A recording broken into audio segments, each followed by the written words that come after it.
Salut à toi et bienvenue dans cette capsule vidéo qui porte sur le test de flexion-extension sur chaise ou communément appelé le Chair Squat Test.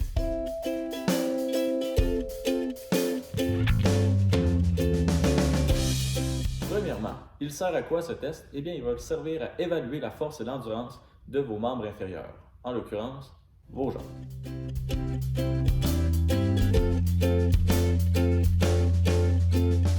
Pour faire ce test, vous aurez besoin de deux choses. Premièrement, un chronomètre ou une minuterie. Deuxièmement, vous allez avoir besoin d'une chaise idéalement sans roulette, et sur laquelle, lorsque vous êtes assis, vos cuisses sont parallèles au sol. Donc, une chaise qui vous permet de former un angle de 90 degrés avec votre genou lorsque vous êtes bien assis et que votre pied est bien à plat au sol.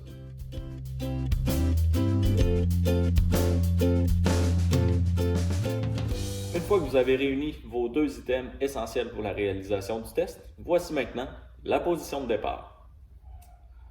Pour des raisons de sécurité, je vous invite fortement à placer votre chaise adossée à un mur, comme ceci, pour éviter que la chaise ne bouge vers l'arrière lorsqu'on fait le test. Aussi, si vous avez une chaise à roulette, peut-être pertinent ici de placer des objets de chaque côté de la chaise pour éviter qu'elle ne bouge de gauche à droite pendant le test. Donc maintenant que ma chaise est installée, je peux valider la hauteur de celle-ci. Donc lorsque je m'assois, mes cuisses devraient être parallèles au sol, lorsque mes pieds sont à plat au sol, et mes genoux forment alors un angle de 90 degrés. Ceci étant dit, quelle distance on s'installe de la chaise? Environ 30 cm devant. Donc, lorsque je m'en vais m'asseoir sur la chaise, je veux simplement que mes fesses touchent à la chaise pour pouvoir ensuite remonter. Autre chose, lorsque je vais être devant ma chaise, lorsque je vais faire le mouvement, je veux que mes pieds, mes genoux et mes hanches soient à une même distance l'un de l'autre. Donc, mes pieds sont la même largeur que mes hanches. Lorsque je vais faire le mouvement de descente lors du test, je veux que mes genoux restent à la même largeur que mes pieds tout au long du test. Autrement dit, je ne veux surtout pas avoir de genoux qui rentrent vers l'intérieur, ni des genoux qui sortent vers l'extérieur. On veut que les jambes restent dans un alignement identique tout au long du test. Petite précision ici, pour valider si ma chaise est à la bonne hauteur ou non. Je peux effectuer une répétition, donc je descends sur la chaise, je vais m'installer au bout de la chaise et je vais observer soit avec mon téléphone, un miroir ou avec l'avis d'un ami, si mes genoux forment un angle de 90 degrés. Vous pouvez le voir, dans mon cas, ce n'est pas exactement le cas. Il faudrait que la chaise soit un petit peu plus petite ou peut-être que je place un objet sous mes pieds. Si la chaise est trop petite, à l'inverse, je pourrais rajouter par exemple un livre sur l'assise pour élever un petit peu l'assise.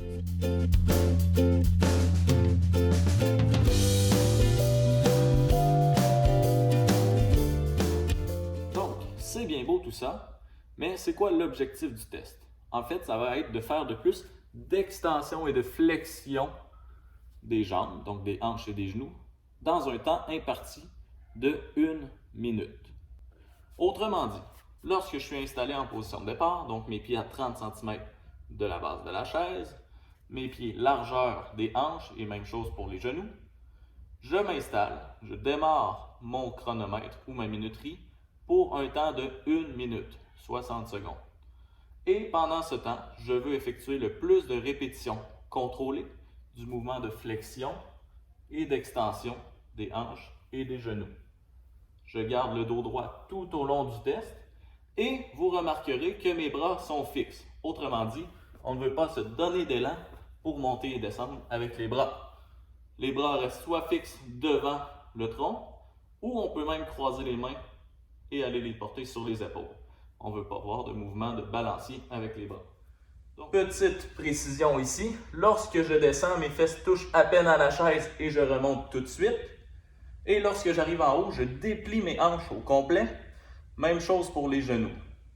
Bien sûr, on veut éviter de barrer complètement une articulation, que ce soit les hanches ou les genoux. On veut protéger ces articulations.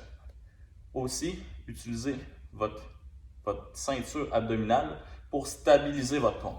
Donc, en fin de mouvement, on engage les abdominaux pour vraiment s'assurer de garder le dos bien droit jusqu'à la fin. Vue de face, je veux vraiment m'assurer que mes genoux ne rentrent pas vers l'intérieur ou ne sortent pas. Donc, une répétition qui serait réussie pourrait ressembler à ça. Donc, mes genoux ici sont encore à la largeur de mes pieds et de mes hanches.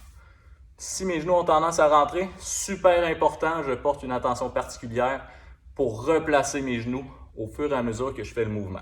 On veut, encore une fois, protéger nos articulations.